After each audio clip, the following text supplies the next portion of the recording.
Alright, looks like I'm recording. What we got on the bench tonight is kind of an oldie but goodie.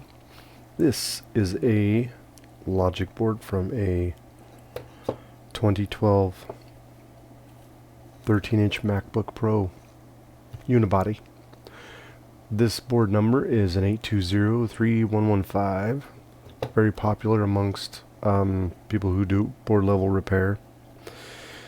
And the problem is with this computer, my customer changed the battery thinking that the battery was bad. Still didn't power on. Got no light on the charger. They changed the DC in board and still didn't get any light on the charger. So they kicked it to me. With that said, can pretty much guarantee it's not a battery problem. If you're not getting a light on the charger, your one-wire circuit is not working. We need to figure out why. So, first thing I'm going to do is show you. I'm going to prove to you I'm going to hook up a power cable to this board and turn on my power supply. And right now I have it at 18.5 volts. And we are sitting at, I'm going to wiggle this around. Sometimes you got to wiggle this around to get it to connect, the pins to connect, but as you can see, we have no light on our MagSafe 1 at all. And we're drawing about 46 milliamps. This board is obviously sick, not turning on. We're going to try to figure out why it's not turning on. Now, I could probably easily pull out my thermal camera and run over the board and figure it out. But I've repaired enough of these that I know something is wrong with our one-wire circuit. So the first thing we need to do, we are going to check our one wire and make sure that we are getting our 18.5 volts. Now there's a test point on the board. I'm going to switch to Flex board view here, my Flex BV cam. See, this right here is our adapter, our 5-pin adapter where our DC in board plugs into. So we have adapter sense, line, ground, PP18V DC and fuse on 2 pins. So we can either come over here to this fuse and measure to see if we're getting 18 volts, or we can just go on this side of the board and there's a test point right here just above this capacitor, and here's our LVDS connector, so we can just come over here and check for 18 volts. Now I could pretty much guarantee I already know what's wrong with this board, but we're just gonna pretend like we don't know what's going on, and we're just gonna measure as if we were a new person getting into repair who got one of these boards and got no light on the charger, and you don't know what to do. You look at this board and say, oh, I have no light on my charger, so what do I do now? Well, we're going to test. I'm going to move my microscope camera and hope to whatever deity you believe in that I don't disconnect, because I have a janky USB cable going to it, and if I move too fast or I bump it, it will disconnect. Someday I'm going to figure that out. Alright, we're just going to zoom in on the board here, and as you can see, the place where that capacitor is usually populated is not there. And that's this right here, and then there's our test point. So we're going to grab a ground. We can use the shield part of the DC or the LCD connector. This metal is grounded. So we're going to go ahead and go there, and we're going to probe here for PP18.5 DC in.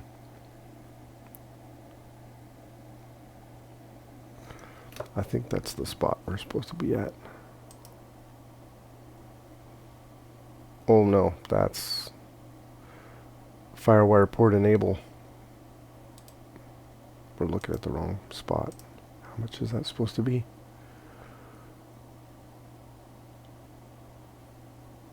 Enable low. Okay, so it's low.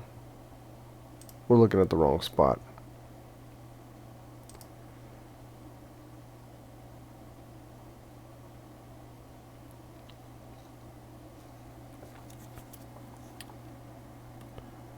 Yeah, it's this through-hole via right here that we're supposed to test on.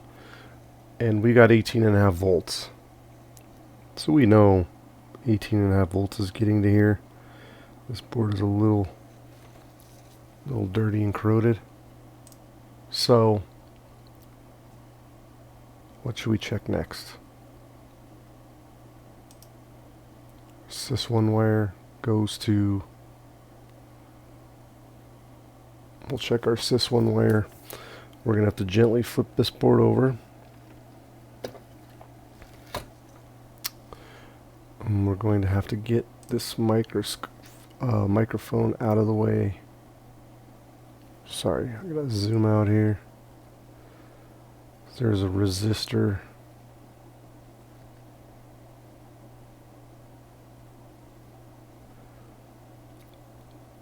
Should be a resistor over here next to this diode, and there it is. Get the silly microphone out of the way. Let's measure our sys1 wire and see what we're getting on there.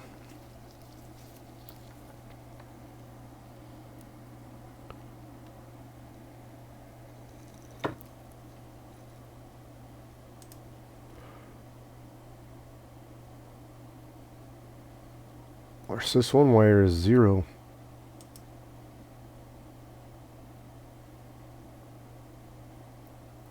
Do we have SMC, BC, AC, OK, VCC? So we'll have to check on the bottom side of this resistor for that. So we're not getting that, which means we're not getting communication with our SMC. And on these boards, I believe PP bus G3 hot has to be present before PP3 before 2 is present. It seems kind of backwards compared to like say like an A1466 board. So we're going to check PP bus really quick. See what our PB bus is at. And ironically enough, I flipped the board right over to the ISL 6259, also known as U7000, which is our chip that is responsible for PP bus. We're going to flip over to flex board view again. I'm not in a rush. This is going to be a somewhat long video. I'm going to take my time. We're just going to go through this and figure it out. I apologize if you like short videos. This is probably not going to be a short video. And that's okay, because we're going to fix this board. That said, let's check it out. Here's a fuse here. I believe this fuse goes to PB bus G3 hot. And yes, right there. F7040. Which is close to our U7000. We can measure for PP bus right here on that fuse. And there she is. That seems really over too much light. We're going to tone it down a little. I think I have it on auto exposure, which I shouldn't. It's trying to compensate. One of these days I'll get this figured out. We're going to turn it up because I can't see. I apologize. It's going to look bad, but it's just the way it is. Let's test PP bus, shall we? And we should have 12.56 or 12.8, I believe, on PB bus, and it is sitting at 3.36 volts. That is not good. Now why is that? Why is our PP bus not 12.6 volts? My guess is because the ISL is not putting out the full voltage. Now why? That's what we have to figure out. Oh no, my battery in my microphone is dying. So excuse me for a minute in my headset. My battery is about to die. I need to change it. I'll be right back.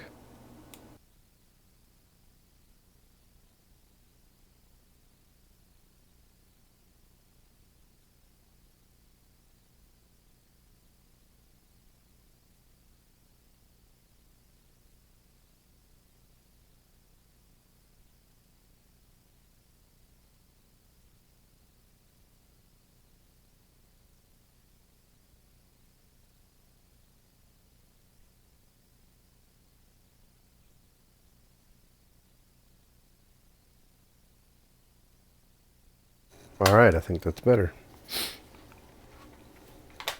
We got brand new batteries. It's no good doing a video if you cannot hear what I'm saying. I'm going to check these batteries really quick and see if they're...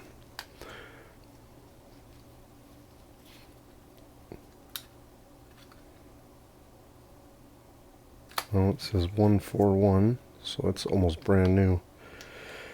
That's so weird how electronic devices... Yeah, so one of the batteries is actually bad. This is a good side note. Whenever you have a device that uses 2 to 4 batteries, anything but one, obviously, do me a favor and do the environment a favor and test the batteries. My receiver or my transmitter for my wireless headset is a perfect example amongst a bunch of examples that I've had throughout my life of you take batteries out of a device thinking they're all dead. Well, lately, every time I have a device that runs out of batteries, or the batteries go flat, I pull them out and measure them. 9 times out of 10, one of the batteries has drained and the others still are relatively brand new. So you could be potentially throwing away batteries that still have useful life. Do yourself a favor, get a battery tester and test your batteries before you throw them away. I just did it, and one of them was at less than a volt. It was about 95 millivolts, and then the other battery's at 1.45, which is almost brand new. So if I would have thrown both those batteries away without testing them, you're throwing money away basically. Anyway, I digress. Back to the board. Alright, where were we? Okay, since our PP bus is at 3.3 volts, something might be wrong with our ISL, aka U7000. What is a good way to test to see if this is bad? Well, for one, we gotta see if it's getting its full input voltage, which comes from PP charger DC in, I believe. Let me double check before I have to put my foot in my mouth. We're going to search. Yes. Comes from adapter, AC adapter in.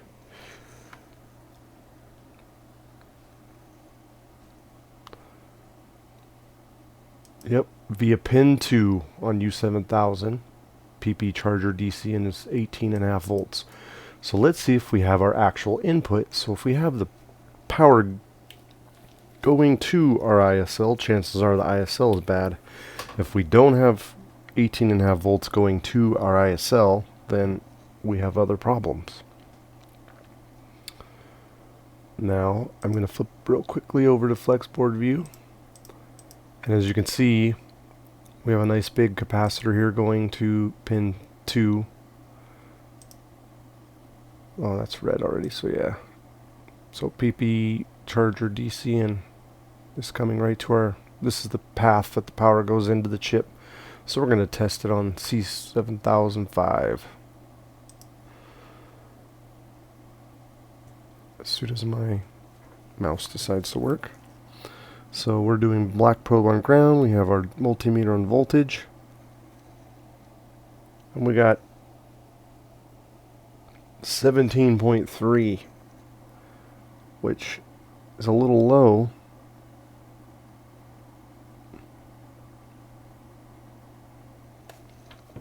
But it's still probably enough for the ISL to run on. Now, keep in mind, the ISL could also be pulling that voltage down because it's pulling excessive power. Could be sagging that voltage. So, we can either test for shorts. Just for giggles, I'm going to touch it with my finger and do the ouch test. And you know what? This chip does feel pretty warm. Ow. It's burning me a little bit. So, we can, either pull out our expensive thermal camera, or we could take about 5 cents worth of isopropyl alcohol.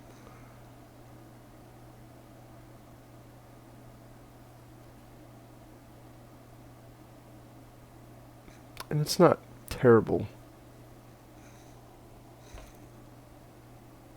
It's not burning away quickly.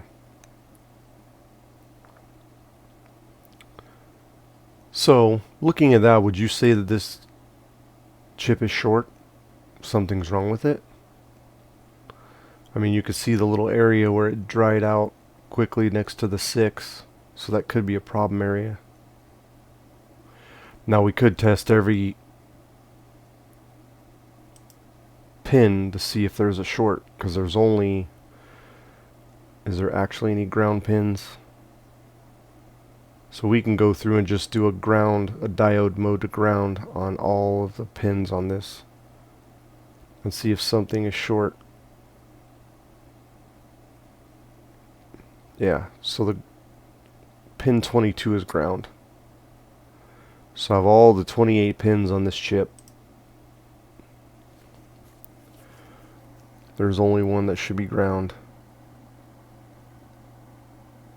So let's go ahead and turn the power off.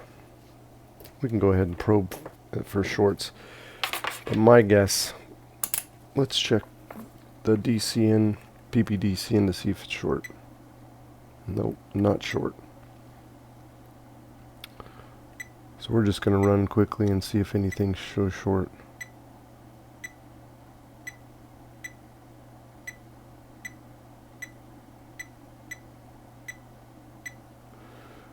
Nothing so far.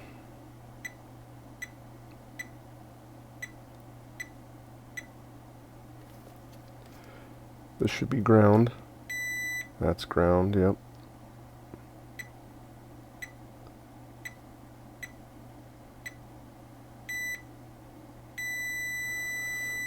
That last pin is showing short. What is that pin? Let's go back to Flexboard view. Like I said, I already know, I can pretty much guess what's wrong with this. But I want to just play like I'm not sure. Charger CSIP. So this is showing short.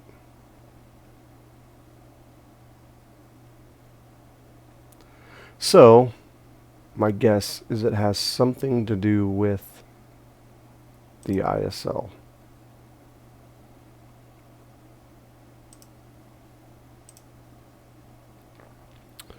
Pin 28 is short.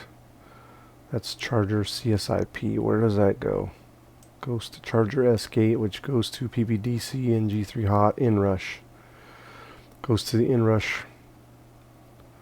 And the current sense for PPDC and G3 hot charger.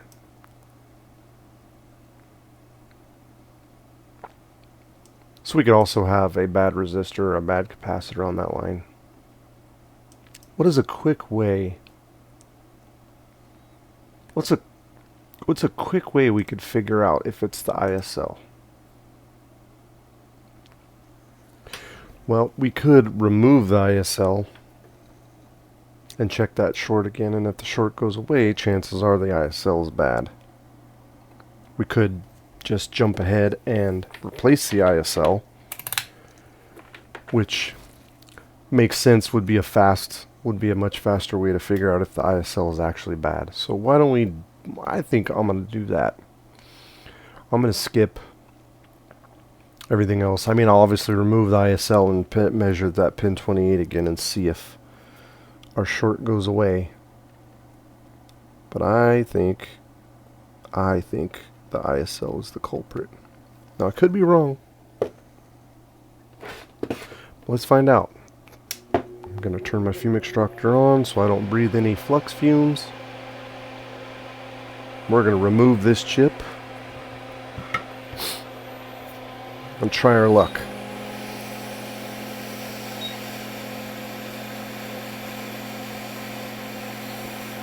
We're not mad at this ISL. We don't know why it is not working or why it's mad, but it is. It's not putting out PP bus. We need our PP bus. If we don't have PP bus, nothing else is going to work.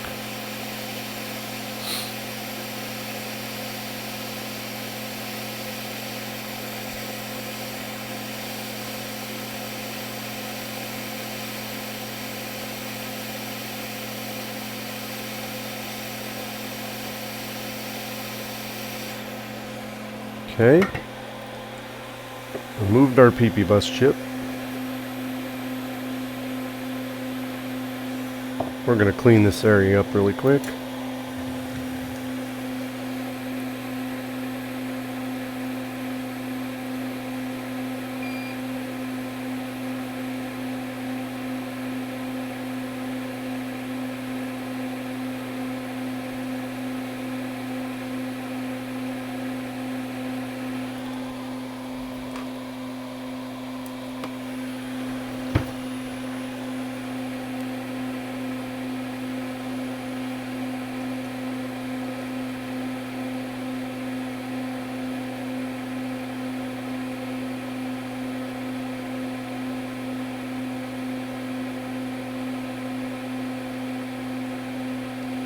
Alright,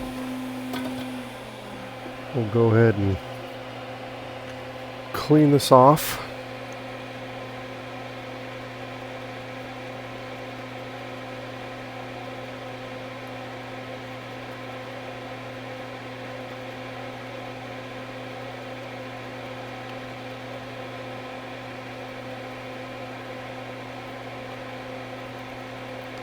Yeah, keep in mind we have to have PP bus.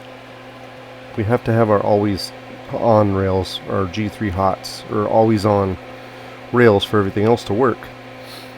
So if you have a situation where your board's not turning on, start with the basics. Are you getting your always on power rails? Because if you're not, you need to fix that first.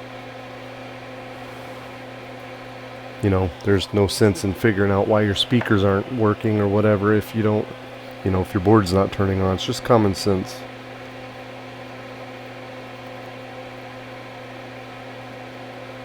I'd say that's good enough for troubleshooting. Let's do a diode mode measurement, and it could still be short. Who knows? My guess is it's probably not, but we'll find out.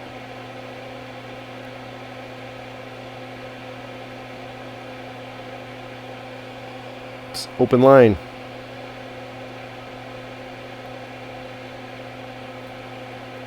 It's open line because the ISL is gone. So, kind of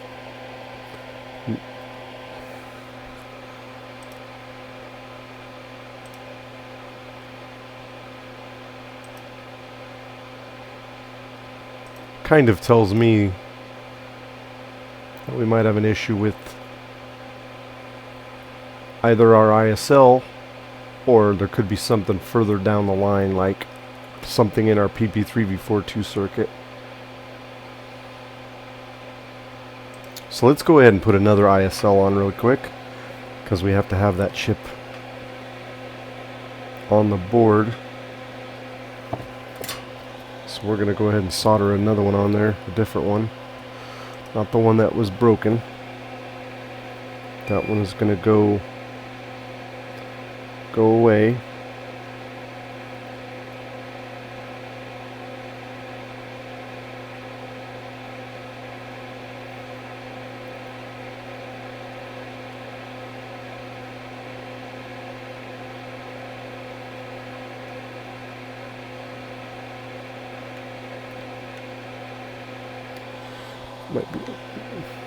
Might be a little too much solder for my taste.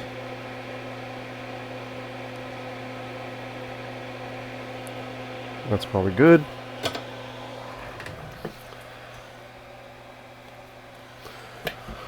Someday I'm going to play with getting some side lights to get rid of the glare. We're just going to go ahead and pull a donor board. I think I have new ISLs, but I'm not going to go flipping through my chip box to find it. Find a perfectly good pre-owned ISL. Well, not on that board, we're not. That's the other thing. That one looks like it's in really good shape. Let's take him. And for reference, pin 1 is right here. There's a little dot right there. That signifies pin 1. And the orientation of the board is the memory. The memory slot is this way. Excuse me. Alright, let's pull this chip off real quick. Transplant it onto our board. And we'll see what happens. And we could put that back on and this could be short again. That charger CSIP line could be short again because something else is wrong. So we'll just take this as a first step. That's all troubleshooting really is, you know, you kind of get an idea with what's wrong and you run with it, and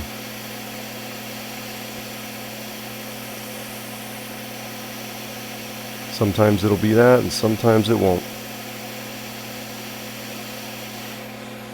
Okay. So removed our ISL and we're gonna go ahead and put it on our board.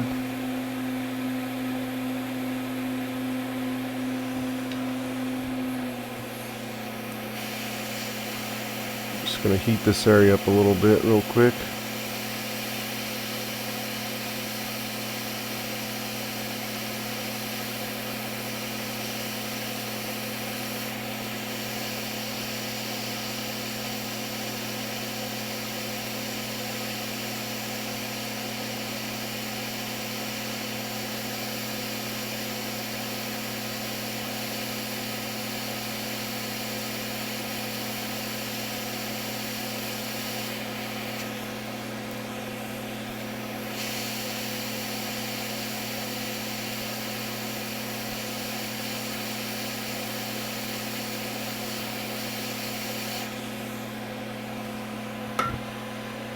Down on our chip for a second.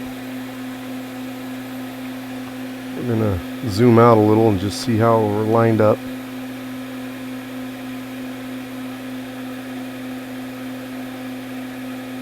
So that's pretty good. We're gonna go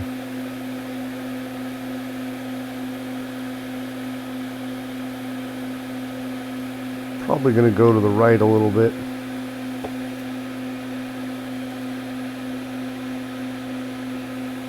We're going to move it to the right a little. Kind of give her a good straightening out before we touch up our joints.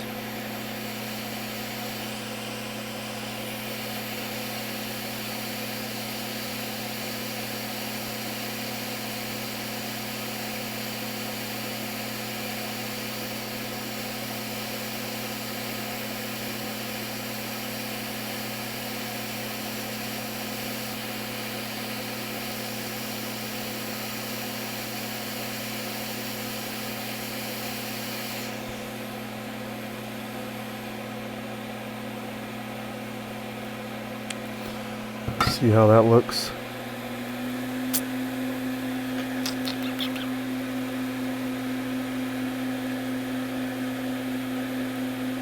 looks okay that way.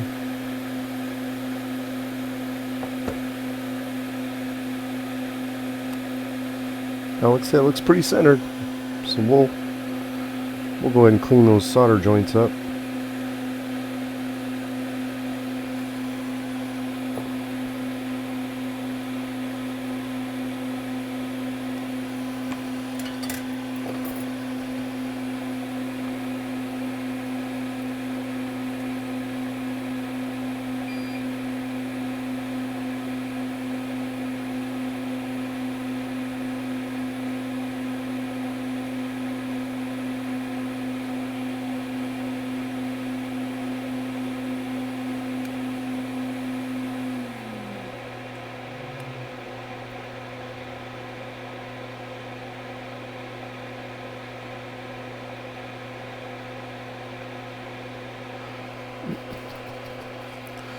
To turn our board a little bit so we can get to these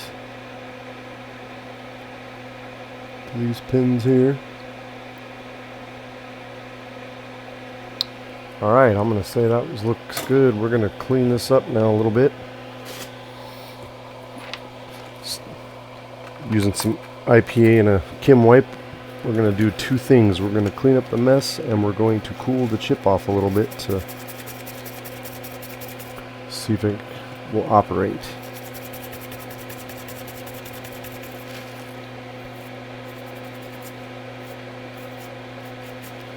We'll check for solder bridges too, make sure none of the pins are bridged, because that would be tragic.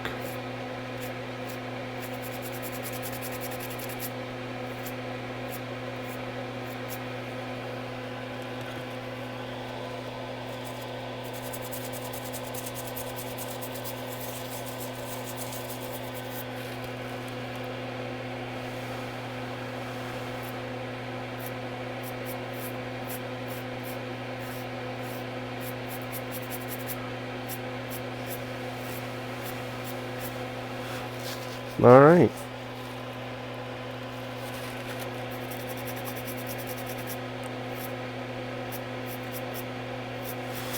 All right. I think that looks good.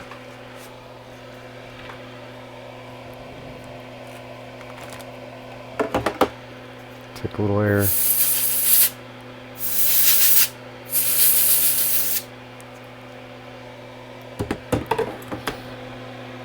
We'll really clean the board up later. What we really want to do is check for shorts.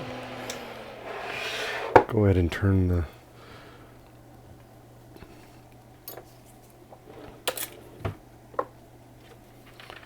fume extractor off so we're not drowning out the microphone. Go ahead and do diode mode, black, red probe on ground. And where we had a short before is now 0.613 voltage drop to ground. So that short is gone.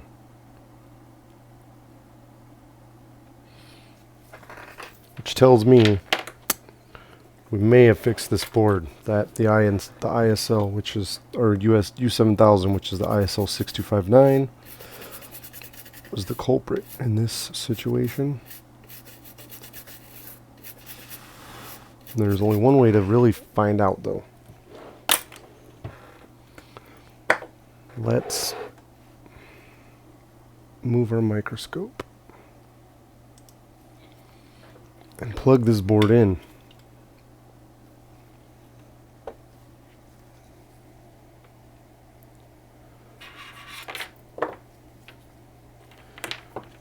Get my multimeter probes out of the way here.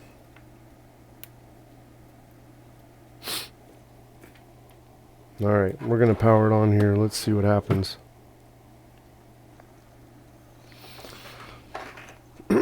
Well, alright, looks like we fixed the board. Yes. We did it. We're awesome.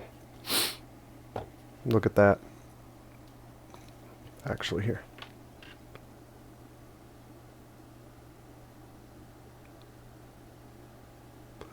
Let me turn my overhead light off. See, that's a green light. That's a spinning fan. We're drawing 500 milliamps. And let's check our PB bus now and see if it's okay.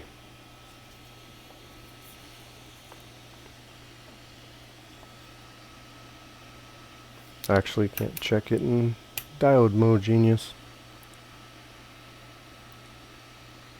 And our PB bus is 12.59 volts, which is what it should be. I think our board is happy now.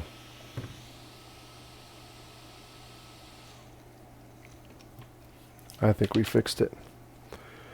But let's find out for sure.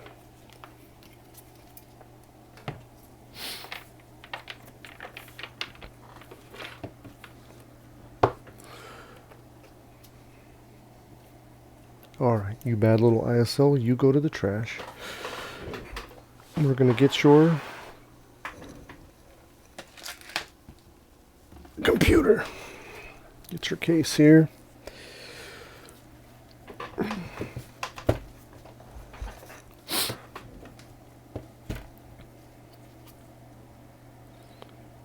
And we're just going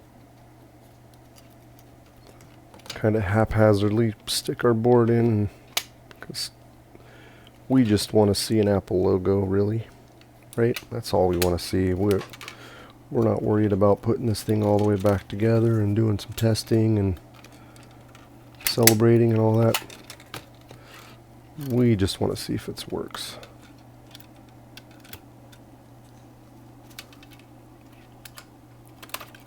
All we're worried about right now is, does the board boot to an Apple logo?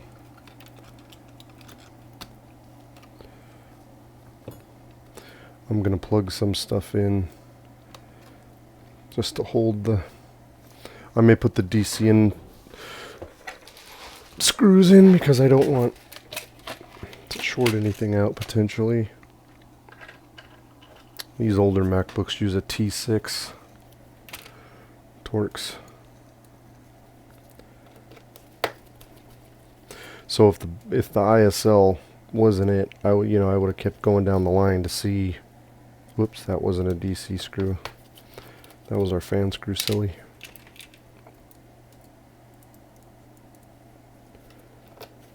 I would have kept going down the line to see what else it could have been. But if our ISL is getting its input voltage but only putting out 3 volts, chances are something wrong with the ISL. ISL is angry now. What caused the ISL to die? Well, my guess is it could have been a bad DC in board, or maybe a non-OEM Apple charger. Who knows? The main thing is we more than likely fix the board.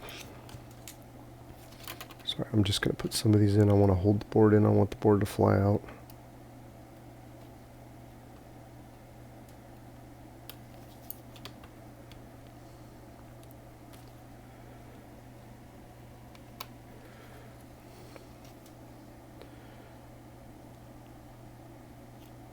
Alright, I lied. I'm going to plug the cables in. Probably do the keyboard too so we can turn it on and off.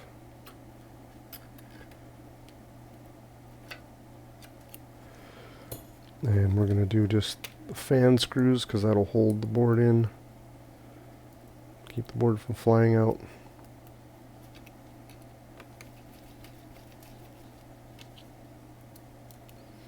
Probably not going to worry about plugging the battery in.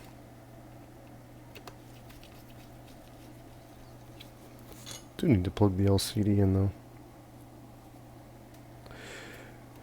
And I definitely would not recommend, nor will I, ultrasonic this board. Not for that. Maybe if it was liquid damage, but not for a dead ISL. I can clean that area up with some IPA and make it look new. without subjecting the whole entire board to ultrasonic and potentially knocking things off the board, causing other problems. Sometimes it's better to just leave well enough alone. Alright, let's see what happens.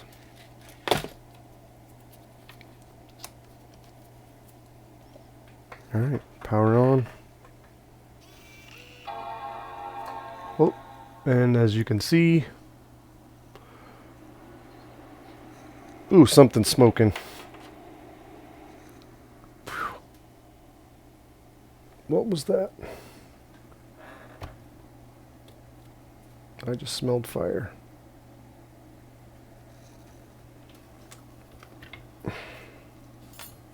What the heck was that?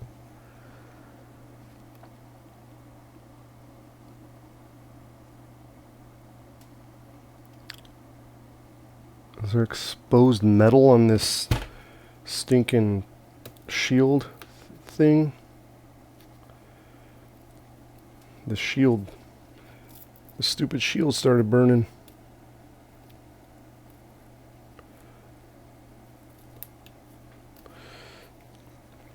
Wonder if it, I hope it didn't ruin our backlight.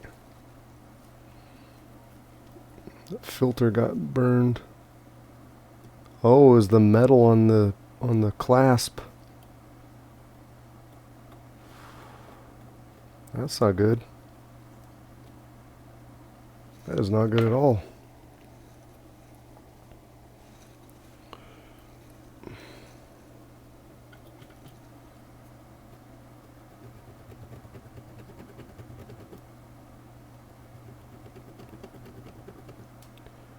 Well, looks like I'm going to be giving them a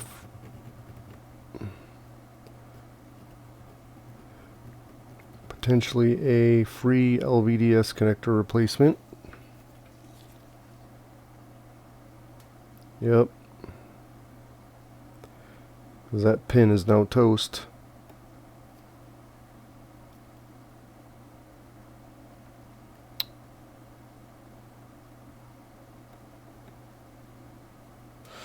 Darn it. Why does Apple do this? And how are you supposed to protect the flippin' LCD connector? Look at that. Let me see if I can lower the... You can see all the plastic right here is burned off. And this pin is now kaput because this metal locking bar, see that? There's metal right here. If you look, this locking bar came in contact with those pins and shorted it. It's like, how are you supposed to protect this with this stinking locking bar? Immediately started smelling smoke.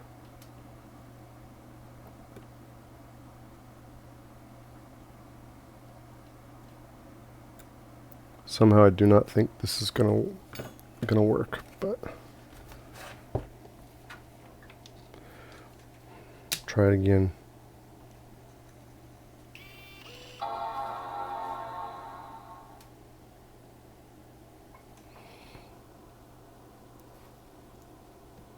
I gotta figure out how to protect that. I'll probably, you know what I'll do when I replace the LVDS connector, I'll put Kapton tape in between there. But as you can see, it's working. We have an Apple logo.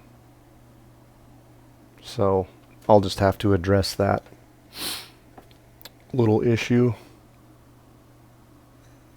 Yep. So it's working. Anyway, I'll have to pull the board out and replace that LVDS connector. That won't be a huge problem. I'll just do that off camera though. I'm not gonna bother keeping this video going. The whole point was to fix the board, and I'll address that by replacing the connector on the board here. I'll replace that LVDS connector real quick, and then I'll just take Kapton tape and tuck it. I'll tuck it in between the locking bar on the what I'll basically do, in case anybody ever runs into that, where the burn part is, right there, what I'll do is I'll push this into the new LVDS connector, and then before I lock this down, I'll put Kapton tape over the pins so it doesn't make contact and cause that again. Anyway, you get the point. That's the first time that's ever happened to me. That was kind of weird. Anyway, this is Tim with Optimized Logic Repair. I want to say thanks for watching this video, and if you need your laptop, game console, or any electronic device repaired,